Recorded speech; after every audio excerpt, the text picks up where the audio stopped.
नमस्कार, मेरा नाम है सुमित सिंह मेहता। हाजिर हूँ सामने क्वांटम मैकेनिक्स से रिलेटेड एक और नया लेक्चर लेके। आज का हमारा है लेक्चर नंबर 49। ठीक है, तो उसका टॉपिक रहने वाला है वो क्या है हमारा, degeneracy of energy eigen value in cubical box. ठीक है, तो पहले क्या करते हैं, जो पिछला लेक्चर में डिस्कस किया कि क्यूबिकल बॉक्स में जो एनर्जी आइगन वैल्यू होती है वो क्या होती है, पहले उसे डिस्कस करते हैं। फिर बात करेंगे कि डिजेनरेसी क्या होती है। एक्चुअली में डिजेनरेसी क्या होती है इसमें एक सेपरेट लेक्चर बना रखा है, लेकिन एक बार फिर इसको क्या कर लेंगे, हम समझ लेंगे कि डिजेनरेसी का मतलब क्या होता है। ठीक है, फिर हम ये देखेंगे कि जो एनर्जी आइगन वैल्यू ने पिछले लेक्चर में पढ़ी थी किसी एक क्यूबिकल बॉक्स के लिए, उसकी डिजेनरेसी क्या होती है। क्लियर हुई बात? ठीक है, तो शुरू करते हैं।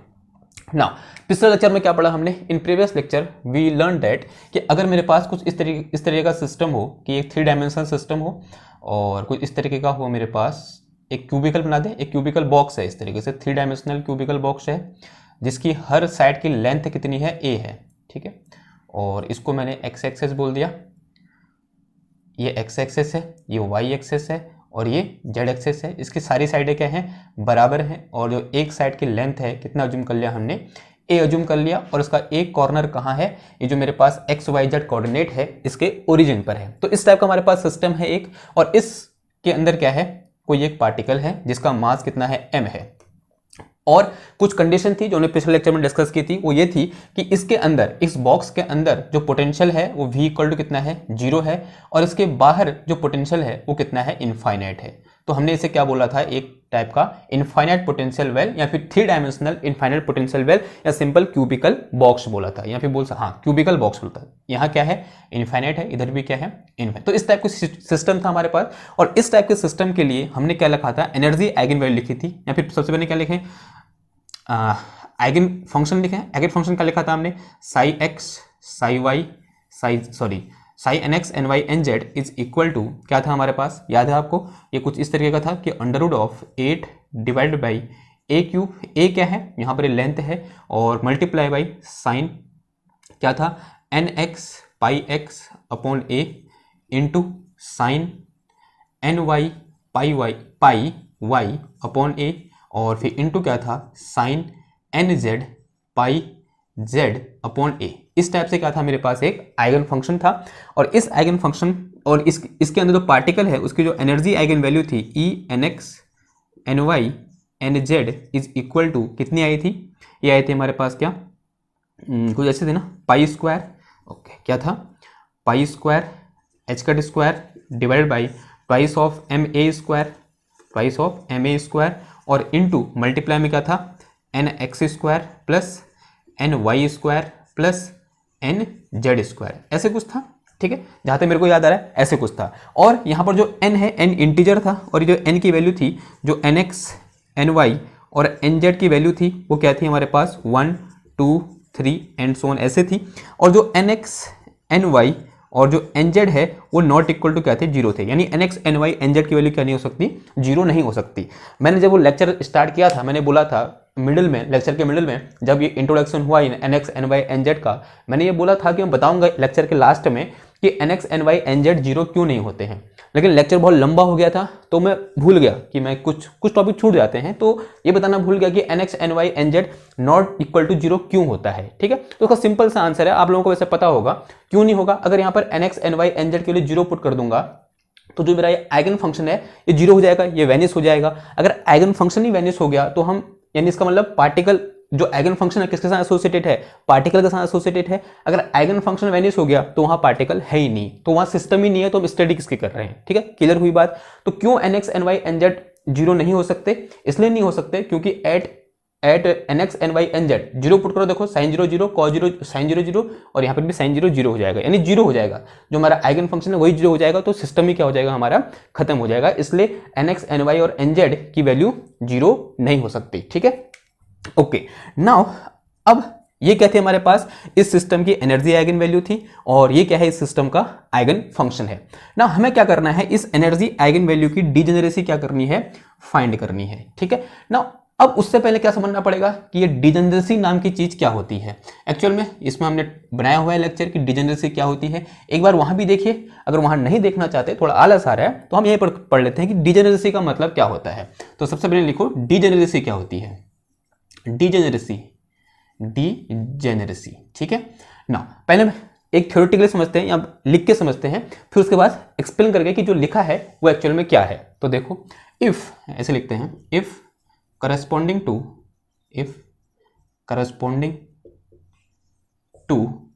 एफ वेव फंक्शन या eigen function, F eigen function, we gate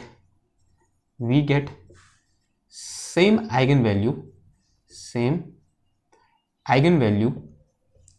then we can said eigenvalue has f-fold degeneracy, ठीक है। Then eigenvalue has f-fold degeneracy, देखो क्या लिखा, if corresponding to f eigen function we get same eigenvalue then we can say eigenvalue has f-fold degeneracy। देखो क्या कहना चाह रहा हूं, जैसे हम जानते हैं अगर मेरे पास कोई एक ऑपरेटर a है और इस ऑपरेटर a को मैंने किस में लगाया, किसी एक आइगन फंक्शन साई1 पर लगाया, किस पर लगाया, किसी एक आइगन फंक्शन साई1 पर ऑपरेट किया, और ये साई1 जो है वो a का आइगन फंक्शन है ऐसा मैं मान के चल रहा हूं, तो क्या होगा, ये इसको ऐसे देगा जैसे है वैसे ही रहने देगा, तभी तो क्या हुआ, आइगन फंक्शन हुआ है। और इसके यहाँ पर कुछ टर्म क्या हो जाएगा, मल्टीप्लाई हो जाएगा, कुछ कांस्टेंट मल्टीप्लाई हो जाएगा, और वो कांस्टेंट क्या कहलाता है, आइगन वैल्यू कहलाता है। लेट अस से वो कांस्टेंट क्या है मेरे पास यहाँ पर a1 है, ठीक है। यानी साई1 के करस्पॉन्डिंग जो मेरे पास आइगन वैल्यू है वो कितनी है, a1 है। नाउ इसी ऑपरेटर a को मैंने किस पर ऑपरेट कराया, एक दूसरे आइगन फंक्शन जो कि इसी का आइगन फंक्शन है साई2 पर ऑपरेट कराया, ठीक है। और जब साई2 पर ऑपरेट कराया तब भी मुझे यहाँ पर आइगन वैल्यू क्या देखने को मिली, a1 ही देखने को मिली, और यहाँ तो क्या आएगा, साई2 आएगा, क्योंकि ये साई2 क्या है, इसका आइगन फंक्शन है, तो इसमें तो चेंज नहीं आएगा, कुछ कांस्टेंट से मल्टीप्लाई हो जाएगा, और यहाँ पर वो कांस्टेंट सेम था जो यहाँ पर है।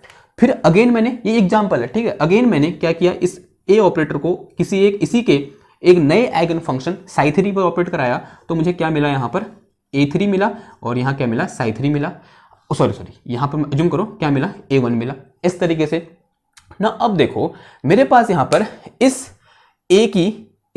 a ऑपरेटर की कोई ऑपरेटर होगा, इसकी 3 आइगन वैल्यू आई, क्या, a1 a1 3 आइगन फंक्शन मैंने इसको ऑपरेट कराया, और 3 बार मुझे 3 आइगन वैल्यू देखने को मिली, और मुझे देखा कि जो तीनों आइगन वैल्यू हैं वो क्या है, सेम है।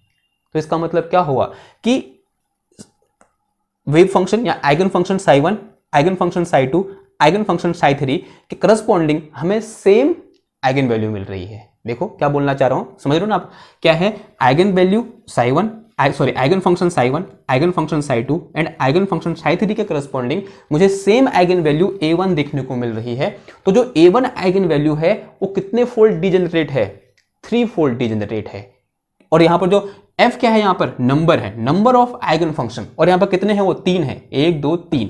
इन 3 आइगन फंक्शन के करस्पॉन्डिंग हमें सेम आइगन वैल्यू देखने को मिल रही है, सेम आइगन वैल्यू देखने को मिल रही है। इसका मतलब जो ये आइगन वैल्यू a1 है वो कितने फोल्ड डिजेनरेट है, 3 फोल्ड डिजेनरेट है, ठीक है। तो हियर यहां पर लिख देंगे हम, here a1 has 3 fold degeneracy, 3 fold degeneracy, ठीक है।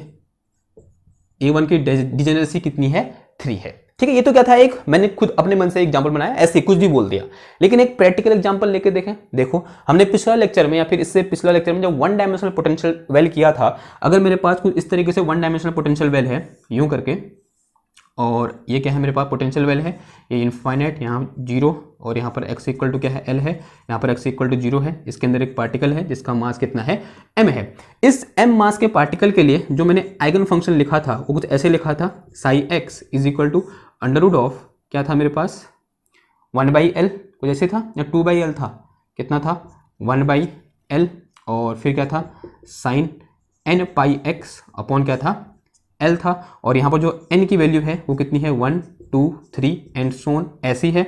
और जो यहाँ पर en था वो क्या था मेरे पास, n square pi square h cut square upon twice of ml square था। इस तरीके से हमारे पास ये आई थी, इसके लिए एनर्जी आइगन वैल्यू आई थी, और जो मेरे पास आइगन फंक्शन आया था वो ये आया था।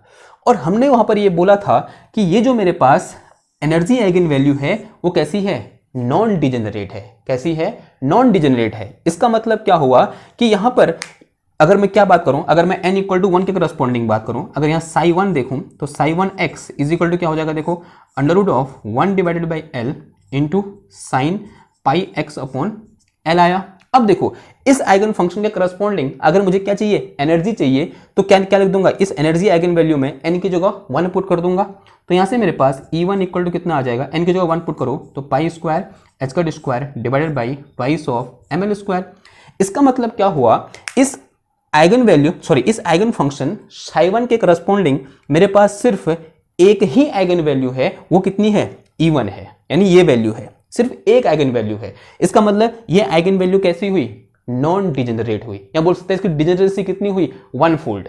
कहने का मतलब क्या हुआ, सिर्फ एक वेव फंक्शन करस्पॉन्डिंग है ये एनर्जी आइगन वैल्यू हमें देखने को मिल रही है। और n की जगह 2 पुट करोगे तो फिर कोई और एनर्जी देखने को मिलेगी, ये एनर्जी हमको दोबारा रिपीट नहीं होगी। देख लो n की जगह 2 पुट करो कुछ दूसरी एनर्जी आएगी, वो तो ऑब्वियस बात है, यहां से दिख रहा है हमको। तो हम क्या कहते हैं कि जो एनर्जी आइगन वैल्यू थी इस 1 डायमेंशनल पोटेंशियल वेल की, वो कैसी थी, नॉन डिजेनरेट थी। क्लियर हुई बात। एक बार देखते हैं, अगर आप n इक्वल टू 2 के लिए देखें, n इक्वल टू 2 के लिए, तो यहां से मेरे पास psi 2x is equal to कितना आ जाएगा, under root of 1 divided by L, और एक मिनट यार, इधर 1 ही होता है क्या, मेरे ख्याल से 2 होता है इधर पे, क्या होता है इधर 2 होता है, 2 डिवाइडेड बाई एल होता है, कितना होता है 2 अपॉन एल होता है। तो कितना आ जाएगा, देखो ये 2 अपॉन एल, 2 अपॉन एल, और यहां कितना आ गया, देखो दिस इज साइन, और ये क्या आ जाएगा, और n की जगह 2 पर करो, 2 पाई एक्स अपॉन कितना आया, और 2 पाई एक्स अपॉन कितना आ जाएगा, l आ जाएगा। ठीक है, फिर अगर एनर्जी आइगन वैल्यू निकालोगे तो यहाँ से En इज इक्वल टू कितना आ जाएगा, n की जगह 2 पर करो, कितना आ जाएगा 4 पाई स्क्वायर एच का square divided by twice of M L square आ गया। क्लियर होगी बात, ओके इतनी बात क्लियर हुई ना। अब यहां पर देखो इस साई 2 के करस्पॉन्डिंग मेरे को सिर्फ एक एनर्जी आइगन वैल्यू देखने को मिल रही है, और वो क्या है, मेरी E2 है। ठीक है, और इसके करस्पॉन्डिंग कोई दूसरी एनर्जी आइगन वैल्यू देखने को नहीं मिल रही है। इसका मतलब ये जो एनर्जी आइगन वैल्यू E2 है वो क्या है, नॉन डिजेनरेट है। कैसी है, नॉन डिजेनरेट है, क्योंकि ये जो E2 आइगन वैल्यू है ना सिर्फ इस वेव फंक्शन के करस्पॉन्डिंग है, किसी दूसरे वेव फंक्शन के करस्पॉन्डिंग मुझे ये एनर्जी आइगन वैल्यू देखने को नहीं मिलेगी। इतनी बात क्लियर, ओके नाउ अब आगे बढ़ते हैं। ठीक है, अब बात करते हैं इसकी डिजेनरेसी की बात करते हैं। तो डिजेनरेसी क्या हुआ, समझ में आ गया, क्लियर हुई बात, यहां से भी समझ में आ गया। ये तो एक एग्जांपल था, ये हमारा एग्जांपल था, और ये क्या होगा जो हमने पढ़ा हुआ है वहां से हमने ले लिया एक और एग्जांपल। अब इसकी बात करते हैं कि यहां पर डिजेनरेसी का खेल कैसा होगा। एक चीज मैं पहले क्लियर कर दूं कि जिस तरीके से यहां पर 1 डायमेंशनल पोटेंशियल वेल कैसी थी, इसकी एनर्जी आइगन वैल्यू कैसी थी, नॉन डिजेनरेट थी। कैसी थी, नॉन डिजेनरेट। ठीक है, नॉन डिजेनरेट थी, या फिर उनकी डिजेनरेसी 1 फोल्ड यानी सिर्फ 1 डिजेनरेसी थी। यहां पर ऐसा नहीं होता है, यहां पर कुछ एनर्जी लेवल ऐसे होते हैं जिनकी डिजेनरेसी एक से क्या होती है, ज्यादा फोल्ड होती है, 2 फोल्ड 3 फोल्ड 4 फोल्ड, ऐसे हमको यहां पर डिजेनरेसी देखने को मिलती है। किस केस में, इस क्यूबिकल बॉक्स के केस में। अब देखते हैं कि कौन सा लेवल या फिर बोलते हैं कौन सी स्टेट की जो डिजेनरेसी है वो कितनी होती है, या फिर किस एनर्जी आइगन वैल्यू की डिजेनरेसी कितनी होती है। क्लियर, तो इसे मिटा दूं मैं, फिर इसके लिए देखते हैं। ओके, ये नोट कर लो।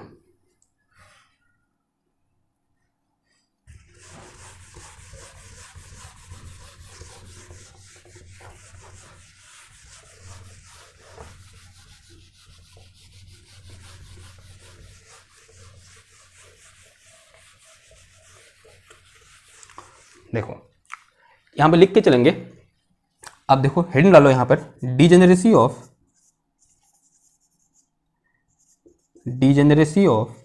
Energy eigen value, energy eigen value. ठीक है, जो ये एनर्जी आइगन वैल्यू ये है इसकी डिजेनरेसी की बात करते हैं। Okay, now since now wave function देखने को मिलेगा, यानी कितने वेव फंक्शन के करस्पॉन्डिंग हमें सेम एनर्जी आइगन वैल्यू देखने को मिल रही है, वही क्या हो जाएगी हमारी डिजेनरेसी। अगर 3 वेव फंक्शन करस्पॉन्डिंग मुझे सेम एनर्जी आइगन वैल्यू देखने को मिल रही है तो उस एनर्जी आइगन वैल्यू की डिजेनरेसी कितनी हो जाएगी, 3 हो जाएगी। अगर 4 आइगन फंक्शन के करस्पॉन्डिंग मुझे सेम क्या देखने को मिल रही है, एनर्जी आइगन वैल्यू देखने को मिल रही है, तो उस पर्टिकुलर एनर्जी आइगन वैल्यू की जो डिजेनरेसी है वो कितनी हो जाएगी, 4 हो जाएगी। क्लियर ना। अब देखो, अब इधर इसको देखो, इस आइगन फंक्शन को देखो, अगर इस आइगन फंक्शन को ध्यान से देखें तो ये आइगन फंक्शन किस पर डिपेंड कर रहा है, nx ny और nz पर डिपेंड कर रहा है, और उसके करस्पॉन्डिंग जो एनर्जी आइगन वैल्यू है वो भी किस पर डिपेंड कर रहा है, nx ny और nz की वैल्यू पर डिपेंड कर रहा है। और nx ny nz की वैल्यू क्या हो सकती है, 1 2 3 4 एंड सो ऑन हो सकती है। तो देखो लिखो यहां पर सिंस एनर्जी आइगन फंक्शन या फिर eigen function is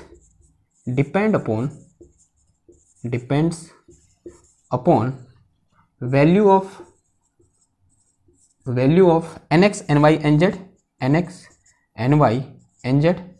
and corresponding energy eigenvalue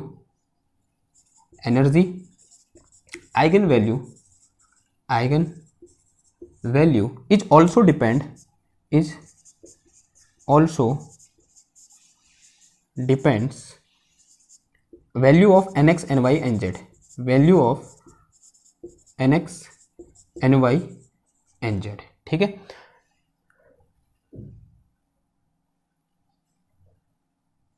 So on the basis of this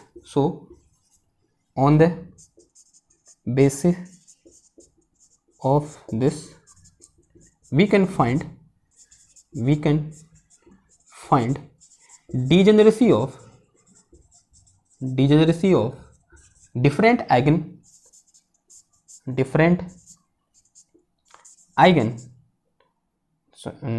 eigenvalue या फिर different energy eigenvalue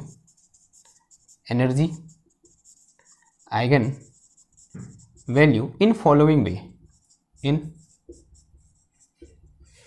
following way now अब वे क्या है देखो कैसे। सबसे पहले क्या करेंगे हम यहाँ पर nx ny nz ले लो, nx ny nz ले लो, और यहाँ पर क्या ले लेंगे हम en ले लेंगे या फिर e nx ny nz ले लेंगे, और उसकी वैल्यू कितनी है, सॉरी क्या ले लेंगे यहाँ पर e nx ny nz, इसकी वैल्यू कितनी है, यह है मेरे पास h का square pi square upon twice of m a square into nx square plus ny square plus nz square. ठीक है ना। अब देखो पहला कॉम्बिनेशन क्या बनेगा, सबसे लोवेस्ट कॉम्बिनेशन जिसके करस्पॉन्डिंग एनर्जी क्या हो, सबसे कम हो, वो क्या होगा 1 1 1 होगा, क्योंकि nx की सबसे कम वैल्यू क्या हो सकती है 1 हो सकती है, ny की सबसे छोटी वैल्यू भी 1 हो सकती है, और nz की सबसे छोटी वैल्यू भी क्या हो सकती है 1 हो सकती है। ठीक है, तो हमारी कोशिश ये रहेगी कि हम ऐसी यहां पर nx ny nz की वैल्यू ऐसी लें जिनके लिए जो e nx ny nz है या फिर e की जो वैल्यू है वो क्या आए, मिनिमम आए, क्योंकि हम किसकी बात करना चाहते हैं, ग्राउंड स्टेट की बात करना चाहते हैं। ठीक है, तो अगर मैं यहाँ पर क्या ले लूँ, इसकी जगह भी 1, इसकी जगह भी 1 और इसकी जगह भी 1 ले लूँ, तो यहाँ से मेरे पास e जो निकल के आएगा वो कितना निकल के आएगा बताओ, e जो निकल के आएगा ये सब 1 1 हो जाएंगे, तो ये आ जाएगा मेरे पास क्या 3h का square pi square divided by कितना आ गया twice of m a square, ये आ जाएगा। नाउ अब क्या nx ny nz के क्या कोई और कॉम्बिनेशन भी बन सकता है कि जिसके लिए मुझे यहां पर सेम एनर्जी आइगन वैल्यू देखने को मिले, कि यहां पर मुझे सेम एनर्जी आइगन वैल्यू देखने को मिले? आंसर है नहीं मिल सकता। देखो आपके दिमाग में यह आ रहा होगा कि अभी तक मैं वेव फंक्शन की बात कर रहा था कि किस वेव फंक्शन के करस्पॉन्डिंग एनर्जी आइगन वैल्यू क्या है, वही मैं nx ny nz की बात क्यों कर रहा हूं। देखो ध्यान से देखो, जो ये वेव फंक्शन है वो भी तो किस पर डिपेंड कर रहा है, nx ny nz पर डिपेंड कर रहा है। चलो आइगन फंक्शन बोल दे, जो ये आइगन फंक्शन है वो भी किस पर डिपेंड कर रहा है, nx ny nz पर डिपेंड कर रहा है। तो nx की वैल्यू 1, ny की वैल्यू 1 और nz की वैल्यू 1 के लिए यहां पर मेरे पास साइन 1 1 1 इक्वल टू कुछ आएगा, यानी साइन पाई एक्स अपॉन ए साइन पाई वाई अपॉन ए साइन पाई जेड अपॉन ए, कुछ ऐसा ये आएगा, एक आइगन फंक्शन आएगा। और इस आइगन फंक्शन के करस्पॉन्डिंग यहां पर जो एनर्जी आइगन वैल्यू है वो कितनी है, इतनी है। क्या कोई और combination of nx ny nz हो सकता है जिसके लिए मेरे पास एनर्जी आइगन वैल्यू ये निकल के आए 3h का square pi square upon 2ma square निकल के आए? क्या ऐसा कोई कॉम्बिनेशन पॉसिबल है? नहीं पॉसिबल है। ठीक है, यानी मैं ये भी बोल सकता हूं कि ऐसी दूसरी कोई आइगन फंक्शन नहीं है जिसके करस्पॉन्डिंग एनर्जी मुझे इतनी देखने को मिले। क्लियर? तो यानी इसकी डिजेनरेसी कितनी होगी, 1 होगी, यानी ये कैसा हुआ, नॉन डिजेनरेट हुआ।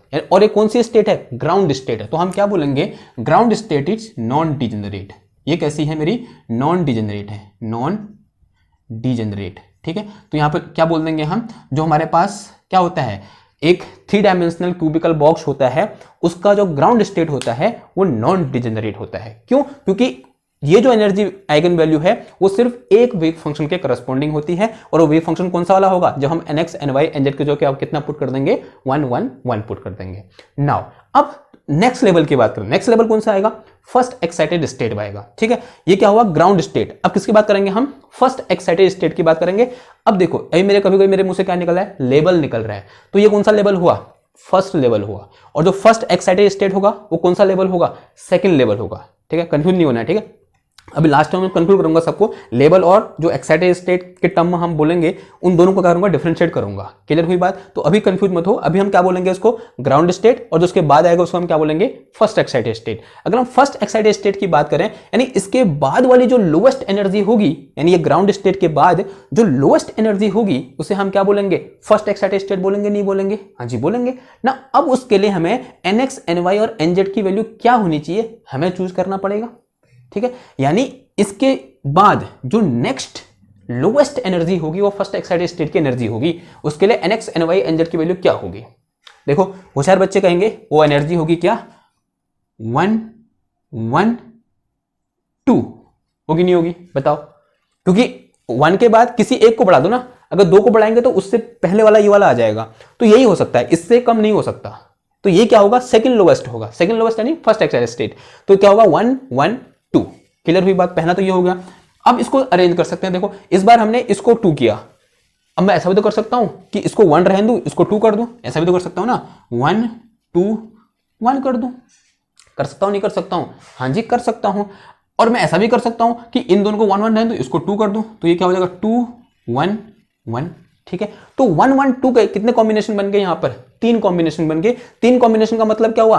3 आइगन फंक्शन हुआ, क्योंकि nx की जगह एक बार 1 पुट करोगे, ny की जगह 1 पुट करोगे, और nz की जगह 1 पुट करोगे तो एक अलग वेव फंक्शन आएगा, अलग आइगन फंक्शन आएगा। जब यहां पर ये वाली वैल्यू पुट करोगे तो अलग आइगन फंक्शन आएगा, जब ये वाली वैल्यू पुट करोगे तब अलग आइगन फंक्शन आएगा। यानी यहां पर ये 3 जो मेरे पास कॉम्बिनेशन है इनके करस्पॉन्डिंग यहां पर 3 आइगन फंक्शन हुए, और इन 3 आइगन फंक्शन के करस्पॉन्डिंग जो एनर्जी है वो सेम है। देखो ध्यान से, कितनी है? ये क्या है? 1 का स्क्वायर, क्योंकि n square y square z square है। 1 का स्क्वायर 1, 1 का स्क्वायर 1, 2 का स्क्वायर 4, यानी कितना हो जाएगा? देखो क्या हो जाएगा, इधर पर लिखूं, क्या कैलकुलेट करना है? ये तो कैलकुलेट करना है, ये तो कांस्टेंट है सबके लिए। ये कैलकुलेट करो, क्या? nx square plus ny square plus nz square, ये क्या आ जाएगा? 1 स्क्वायर प्लस 1 स्क्वायर प्लस 2 का स्क्वायर, ये कितना आ जाएगा? 1 प्लस 1 प्लस 4, यानी कितना आ गया? 5 आ गया। जब इसकी जगह 1 पुट करोगे, इसको 2 पुट करोगे, इसको 1 पुट करोगे, तब भी वही आंसर आएगा, और जब ये वाला कॉम्बिनेशन करोगे तब भी वही आंसर आएगा। यानी इस पूरे के करस्पॉन्डिंग, इन तीनों के कॉम्बिनेशन के करस्पॉन्डिंग जो एनर्जी आइगन वैल्यू है वो कितनी है? 5 h square pi square upon 2ma square है। ठीक है, क्लियर हुई बात? और यही बोल सकता हूं कि इस एनर्जी आइगन वैल्यू के करस्पॉन्डिंग मेरे पास 3 वेव फंक्शन है। तो 3 वेव फंक्शन के करस्पॉन्डिंग मुझे यहां पर क्या देखने को मिल रही है? सेम एनर्जी आइगन वैल्यू देखने को मिल रही है, जिसकी वैल्यू कितनी है? 5h square pi square upon 2ma है, a स्क्वायर है। ठीक है, और ये कौन सी एनर्जी है? फर्स्ट एक्साइटेड स्टेट की एनर्जी है। तो बताओ इसकी डिजेनरेसी कितनी हुई? आंसर है 3 हुई। क्यों? कि इसके करस्पॉन्डिंग 3 आइगन फंक्शन है। ओके, क्लियर हुई बात? तो ये क्या हुआ मेरे पास? फर्स्ट एक्साइटेड स्टेट क्या होती है? 3 फोल्ड डिजेनरेट, 3 फोल्ड डिजेनरेट। तो इसकी डिजेनरेसी कितनी होती है? 3 होती है, तो 3 फोल्ड डिजेनरेसी हो जाएगी। क्लियर हुई बात? नाउ अब जो नेक्स्ट एनर्जी स्टेट होगी वो कौन सी होगी? Second excited state. कौन सी होगी? Second excited state. Now second excited state के लिए इसके बाद जो नेक्स्ट लोएस्ट एनर्जी होगी वो क्या होगी? सेकंड एक्साइटेड स्टेट की एनर्जी होगी, और वो क्या होगी? बताओ, सोचो जरा। अभी हमने क्या किया? इनमें से किसी एक को 2 कर दिया, अब क्या कर दो? नेक्स्ट वाले में 2 को 2 कर दो और 1 को 1 रहने दो, तो नेक्स्ट कॉम्बिनेशन क्या बन जाएगा? कुछ ऐसा बन जाएगा, 1 2 2, ऐसा बन गया? बना नहीं बना? और अब इसको रीअरेंज कर दो। एक बार इन 2 को 2 कर दिया, अब क्या कर दो? इसको ऐसे रहने दो, इसको बीच वाले को 1 रहने दो, इसको 2 कर दो, तो क्या कर दो? 2 1 2, ऐसा कर सकते हैं? हाँ जी कर सकते हैं। अब लास्ट में क्या कर दो कि nx और ny को 2 कर दो और nz को 1 रहने दो, तो कितना हो जाएगा? 1 सॉरी ये 2 2 1। क्लियर हुई बात? तो ये क्या बने? Again 3 combination. और भी बन सकते हैं, सोचो जरा। नहीं बन सकते, ये 3 बनेंगे। तो अगेन मेरे पास 3 कॉम्बिनेशन या फिर 3 आइगन फंक्शन के करस्पॉन्डिंग मुझे यहाँ पर सेम एनर्जी आइगन वैल्यू देखने को मिलेगी। और वो कितनी देखने को मिलेगी? देखो क्या कैलकुलेट करना है हमको, N X square plus N Y square plus N Z square तो कैलकुलेट करना है। तो रखो कितना आ जाएगा 1 + 4 + 4 4 4 8 और एक 9 आ गया, ठीक है। यानी इसकी जो 9 आ गया तो ये कितना आ जाएगा यहाँ पर 9 pi square H cut square upon क्या आ गया price of M A square आ गया, ठीक है। तो इसका मतलब क्या हुआ कि जो मेरे पास सेकेंड एक्साइटेड स्टेट है वो भी कितने फोल्ड डिजेनरेट है, 3 फोल्ड डिजेनरेट है। तो यहाँ पर क्या लिख देंगे हम, जो सेकेंड एक्साइटेड स्टेट है, सेकेंड एक्साइटेड स्टेट कितना है 3 fold degenerate, 3 fold degenerate. Clear हुई बात ना। अब जो इसके बाद जो नेक्स्ट लोएस्ट एनर्जी होगी वो क्या होगी, देखो ध्यान से बताओ क्या होगी। इसके बाद जो नेक्स्ट लोएस्ट होगी वो क्या हो जाएगी, अब तीनों को 2 2 कर दो, कितना हो जाएगा बताओ, ये हो जाएगा मेरे पास 2 2 2 यानी nx भी 2 ny भी 2 और nz भी 2। अब देखो क्या इसको रीअरेंज करके यहां पर आइगन फंक्शन में कोई चेंज आएगा, नहीं आएगा। कि मैं एक बार बोल रहा हूं मैं ये 2 को इधर ले आऊं, ये 2 को इधर ले आऊं, वही तो रहा। यानी आइगन फंक्शन सिर्फ एक ही तो बनेगा यहाँ पर, यानी यहाँ पर सिर्फ कितने कॉम्बिनेशन बनेंगे, एक कॉम्बिनेशन बनेगा। और एनर्जी आइगन वैल्यू क्या हो जाएगी बताओ, 2 का स्क्वायर 2 का स्क्वायर 2 का स्क्वायर 4 + 4 + 4 4 3 12। तो कितना आ जाएगा देखो, ये आ जाएगा 12 पाई square H cut square upon क्या आ जाएगा 2ma स्क्वायर आ जाएगा। तो बताओ इसकी डिजेनरेसी कितनी हुई 1, यानी क्या हुआ ये नॉन डिजेनरेट हुआ। तो यानी जो थर्ड एक्साइटेड होती है इस स्क्वायर वेल पोटेंशियल की, सॉरी इस क्यूबिकल वेल पोटेंशियल की, वो क्या होती है नॉन डिजेनरेट होती है। तो ये क्या हो जाएगा देखो, अभी क्या कोई और ऐसा भी कॉम्बिनेशन हो सकता है जिससे करस्पॉन्डिंग यहाँ पर एनर्जी आइगन वैल्यू ये आए, नहीं हो सकता, यही है और कोई नहीं हो सकता। तो क्या हो जाएगा बताओ, ये हो जाएगा मेरे पास fourth excited state non degenerate, non degenerate, ये नॉन डिजेनरेट होती है। नाउ अब इसके नेक्स्ट वाली क्या होगी, सोचो जरा। अब ह्यूमन माइंड क्या कहता है, या हम बोल सकते हैं हम क्या सोचते हैं इसके नेक्स्ट वाला क्या होगा। देखो सोच जरा, देखो जो जीनियस है वो उसने कुछ और ही सोचा होगा, लेकिन जो मेरे जैसा बच्चा है वो क्या सोचेगा कि अभी हम ऐसा ऐसा करते हुए आ रहे हैं तो इसको 2 2 इसको 3 कर दो, ये तो होगा 2 2 3 कर दो, सिंपल बात हुई। एनर्जी कितनी आ जाएगी, कितनी आ जाएगी एनर्जी बताओ, इससे कॉम्बिनेशन कर लेंगे हम, तो कॉम्बिनेशन क्या हो जाएंगे, अभी लिखना बता रुको, कॉम्बिनेशन क्या हो जाएंगे 2 3 2 3 2 2, ये कॉम्बिनेशन हो जाएंगे। और एनर्जी कितनी हो जाएगी 9 + 4 + 4 और 9 और 8 कितना होता है 17, सही कर रहा हूं मैं, 3 3 9 2 दूना 4 फिर 2 दूना 4 4 + 4 8 और एक 9, 4 + 4 + 8 + 9 कितना हो गया 17। तो कितना आ जाएगा 17 H cut square pi square upon 2ma square, ये आ जाएगा। क्या ये सही है, आंसर है सही नहीं है। इससे पहले भी कॉम्बिनेशन होंगे जिनकी एनर्जी कितनी होगी इससे कम होगी। देखो वो कॉम्बिनेशन क्या होगा, वो कॉम्बिनेशन होगा 1 2 3, इसको तो भूल गए कि nx = 1 ny = 2 और nz = 3।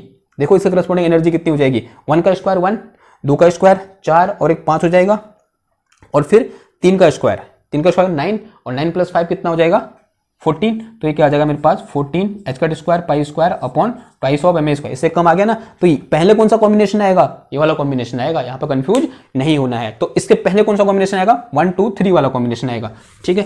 तो जो नेक्स्ट कॉम्बिनेशन होगा वो कौन सा होगा 1 2 3 वाला होगा। तो लिख दो यहाँ पर, जो नेक्स्ट होगा क्या होगा 1 2 3 वाला होगा। नाउ अब बताओ, अब यहाँ पर नंबर ऑफ कॉम्बिनेशन कितने बनेंगे, तो करो बनाओ कॉम्बिनेशन, कैसे हो जाएगा।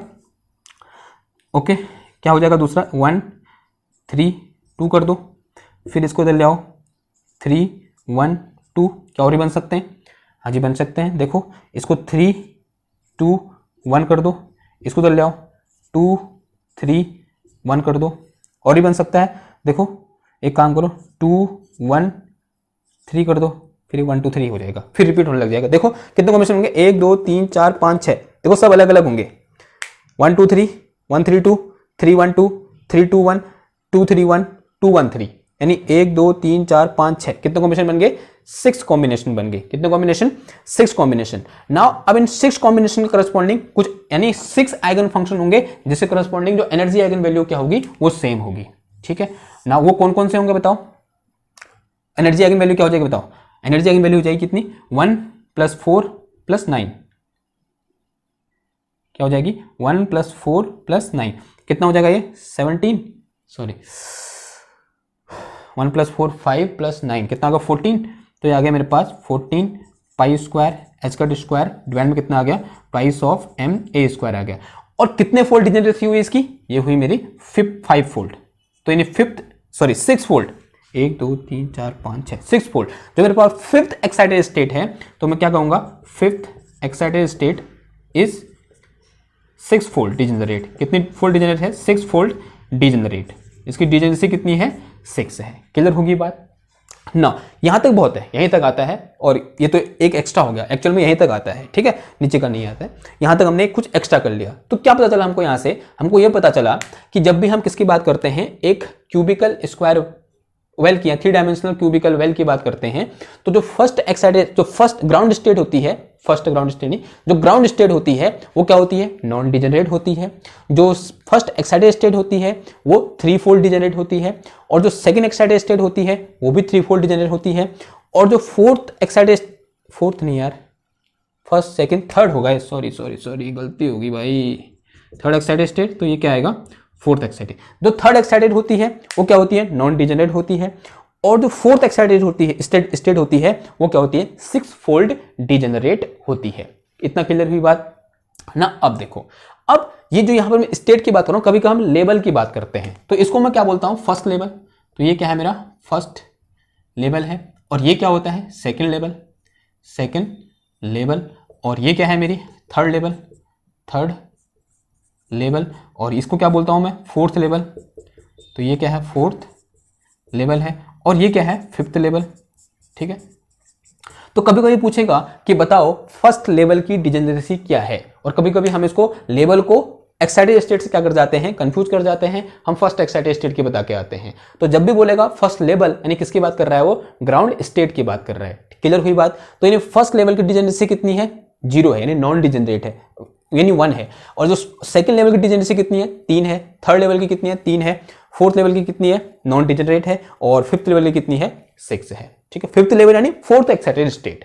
क्लियर हुई बात। तो ये बात होगी किसके, हमारे पास इस क्यूबिकल बॉक्स की जो एनर्जी आइगन वैल्यू होती है उनकी डिजेनरेसी क्या होती है। आई होप आपको क्लियर हुआ होगा। एक इंपॉर्टेंट चीज ये है, कभी कभी क्वेश्चन पूछते हैं कि बताओ कि इस क्यूबिकल बॉक्स की एनर्जी आइगन वैल्यू और जो मेरे पास 1 डायमेंशनल पोटेंशियल वेल था उनकी एनर्जी आइगन वैल्यू में एक अंतर बताओ, कोई एक डिफरेंस बताओ, क्या डिफरेंस है।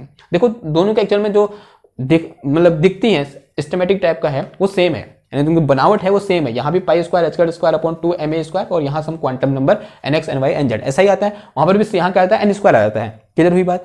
लेकिन दोनों में अंतर क्या है कि इसकी एनर्जी आइगन वैल्यू क्या होती है, डिजेनरेट होती है, उनकी कुछ न कुछ डिजेनरेसी होती है। लेकिन जो मेरे पास 1 डायमेंशनल पोटेंशियल वेल है उसकी जो आइगन एनर्जी आइगन वैल्यू होती है वो कैसी होती है, नॉन डिजेनरेट होती है। क्लियर हुई बात इतनी। ओके, तो इसमें डिजेनरेसी में इतना ही है। अब जो नेक्स्ट लेक्चर आएगा उसमें कुछ क्वेश्चन आंसर करेंगे जो कि बहुत मस्त होने वाले हैं, फर्स्ट क्लास होने वाले हैं, ठीक है। आपको हेल्प करेंगे वो अपने कॉन्सेप्ट को क्या करने पे, ग्रो करने के लिए। क्लियर हुई बात। तो मिलते हैं आपसे नेक्स्ट क्लास में कुछ नए क्वेश्चन के साथ। तब तक के लिए थैंक यू, धन्यवाद।